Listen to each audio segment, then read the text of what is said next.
Hello, everyone, and welcome to another episode in the series of Glorioso Plays Trogan. In episode number 6, I'll be discussing Trogan's Missa Breves, or Short Mass for Piano and Soprano. This was Trogan's final piece before his death. He nearly finished the work in 2009, but the piece was completed by me. I've done the arrangement, and I've performed and re-recorded it myself after his passing. The Mass is a group of 14 short minimalistic pieces. Originally, these pieces were scattered and void of any cohesive order, lacking the most important element of all, a storyline, a theme, or a message. Trogan toiled to organize the pieces in a pleasing manner, but was unsatisfied with all attempts.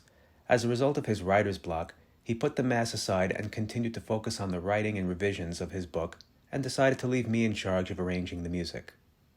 After Trogan's passing, I've decided to cut 3 pieces and settle on an 11-piece arrangement that I believe to be musically cohesive and that possibly told a story, or at least had a progressive and comprehensive theme. Rough session recordings of the short compilations took place in 2009 with Trogan on piano and a wonderful professional singer named Beth Farnham. However, the engineering of those recordings were never fully completed. The Mass was the first piece I targeted for recording following Trogan's passing in 2012. However, the final product spanned many years in the making due to a series of setbacks. I initially spent months with a soprano who wound up leaving the project. 3 years later, I found a wonderful woman, a good acquaintance of mine from my choral group whom I've worked with for months. However, just before our recording date, her daughter was diagnosed with cancer. She herself came to be diagnosed with cancer shortly thereafter, and I never saw her again. 2 years later, I began rehearsing with a terrific singer, a college classmate of mine named Linda Soria. She and I worked for months and finally got the music recorded towards the end of 2017. Further endeavors resulted me in shelving the release of this recording on social media, but I'm glad to have found the opportunity to finally release it here and now these many years later. Again, because Trogan had a hard time with the arrangement, the music overall lacked direction and meaning. I unfortunately have little idea what Trogan's philosophical interpretation was for this piece. However, it would seem unlikely that he wasn't toiling with such intention. I do remember vaguely him mentioning how few musical elements were making reference to certain thoughts and ideas. Ideas like the bells of the transubstantiation, which rang before the priest would accept the host. This was paralleled by the F-sharp tremolo chords in Movement 2, and then again reminding us of the event at the end of the Alleluia in Movement 10. Another was the concept at the end of Movement 6, whereupon the piece ended with a series of repeated intervals of a dissonant second, a lower D and an upper E flat, using the same 3 tied dotted rhythms as in the opening, created what he referred to as the sting of sin. I can at this point only surmise where Trogan was coming from artistically with this music. Knowing the man well, I can hypothesize 2 life perspectives which may have led to the composition of this music. Trogan was a Christian, and yielded his admissions to the long history of Catholicism for the constitution of the great Western musical art, of which he was so inspired. It was from this vantage point he deemed suitable to pay homage to the mammoth that is the Catholic tradition and write a piece of music in the manner of a Mass. However, it seemed to me that as his efforts continued forthward, the music became more character in nature with mere undertones of a Mass rather than the strict sectional chronology of the Catholic homily. Upon realizing this, Trogan wrote another 4 movements after the original 10 were written, which were given the names of the sections of the Mass in an attempt to keep more of a liturgical theme. Such omitted sections included a piece entitled Kyrie, where the word eleison is sung, a Gloria, where the phrase excelsis is sung, and a credo where the word unum is sung, and another piece which we'll discuss a little later. I also surmise that Trogan's second artistic viewpoint may have been one of embitterment. For having philosophized often the validity of some Christian doctrine and complaining constantly about his disdain for people's current and contrary societal behaviors may have led to some musical themes and concepts. He always looked for the good and decent in people, only to be confounded and disappointed more often than was he delighted.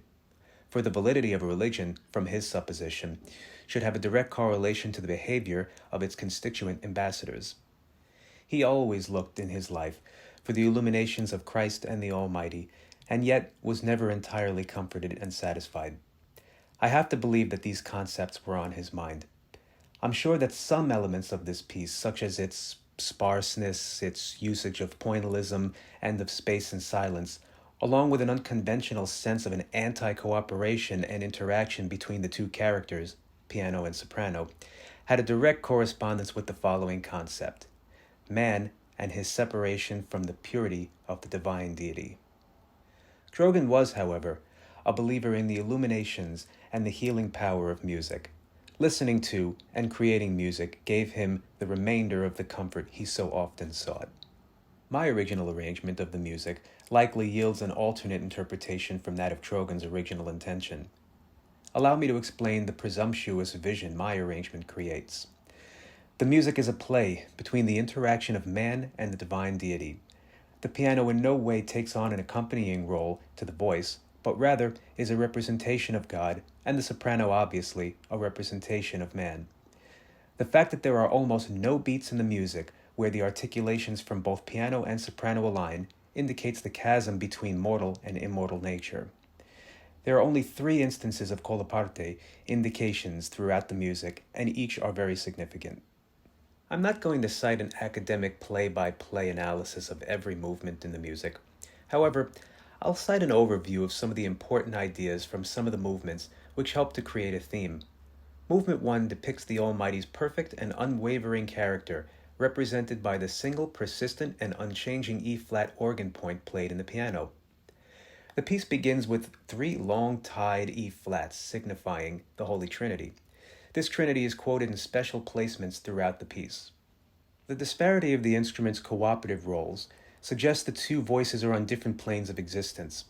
The soprano phrases are complex, with a variety of pitches, representing human behavior in which we overcomplicate thought and action with great efforts to express a means to an end, while the piano is direct, with only 1 pitch, representing 1 way and 1 truth. However, the colaparte at the end, where the voice sings the E-flat alongside the piano, indicates that, despite humans' best efforts to understand and imitate divine nature, the surprise switch to the C in the piano over the E-flat in the voice suggests that we can never imitate or understand the elusive inner workings of the divine. Movement 2 is the Agnus Dei. The soprano sings the phrase Dona nobis pacem, translation, grant them peace. This movement's aggression suggests this declaration is not a prayer supplicating to God peace for believers, but contrarily, a declaration against the Catholic Church, a revolution of the people in attempt to be free from the psychological hold of the Church. The piano seems to go along with this notion, but then recants as the bells of the transubstantiation, represented by the tremoli, ring 3 times in opposed rebuttal, responding to such a notion, as if they had a hypnotic spell over the congregation. The piano then ends the movement, imitating rhythmically the plea in a very ominous and sinister fashion, as if to mock such a mutiny. The undertone implicates the stronghold over the congregation is ceaseless. No such peace will be granted. Another significant event is found in Piece 5 entitled Chorale, beginning with a bizarre scherzo waltz. Its flippant overtone creates a sense of recklessness and self-indulgence, akin to being in a state of sin. The next phrase snaps us out of this state when a prayer-like chorale section is found in the piano. This could be reminiscent of the concept of God giving us the template of the Our Father prayer. Piece number 7 reminds us of a repenting, or a calling out to God in prayer, as the vocal phrase repeats the melody of the chorale in movement 5. The response phrase in the following measures of the piano create an empty emotion, supposing that our prayers have fallen on deaf ears. The piano then makes reference to the Dona nobis pacem in the second movement, as if to ask the rhetorical question, so, doth the prodigal son returneth? Movement 10 is the Alleluia, which is a very atypical, curious, and verging on outlandish scherzo waltz. Alleluia, which in its rough English translation means praise the Lord, in a sense here is almost being mocked obnoxiously as it nonchalantly sashays and prances forth at the expense of the church. The vocalist sings forth with a sense of freedom. The bells of the transubstantiation again repeat in an attempt to put a stop to this outward defiance. but the voice then boldly sings through the final phrase, ending with the sensation of the exciting high C, which brings about true liberation and breakthrough. The spell has been broken. The final movement ties and wraps up the Mass in a very ominous fashion. It is entitled Sanctus. I originally struck it from the movement list, but decided at the last moment to bring it back as the closing finale. The cantor is a Hebrew term for one of the numerous names of God. This is the God whom reigns over heaven and earth. Its meaning is the God which moves forth mightily as the holy army, Sabaoth. The piano part is a nearly lost brief little nugget in Trogan's output of work. This happens to be the first piece Trogan ever wrote as a 16-year-old boy, and is now completing the full circle, being the last movement in the last piece of the man's career. Turns out that at some point between 2008 and 2009, Trogan found, deep in a box buried under belongings decades long forgotten, an old reel of tape. Curious, Trogan had the tape transferred to CD. After hearing and identifying this music, he transcribed it on paper and relearned it. He then used this dark piece as one of the movements in the Mass. Unbeknownst to him, I'm sure, this piece even ended on 3 E flats, which began the work. I'm uncertain why he combined this music with this cantor, but upon hearing this final piece, and using some imagination, one could figure its place and meaning in the music, as well as whom by implication of the music's mood it may be referring to. I think of this final movement's meaning as unintentional from Trogan's artistic view, but some unconscious inspiration from above made this piano piece, along with its cantor, a perfect match. I didn't comment on all of the movements. However, upon listening, one may interpret the music in many different ways, and can find even more musical elements to support alternate theories. Once again, this was my overview of the music, and not that of Trogan's. Unfortunately, Trogan left no commentary or liner notes on this work, and again, never truly settled to completion the Mass he intended. Regardless, it exists here and now in this form, and I'm very glad to finally share it with you now. Enjoy, and thank you for listening.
you.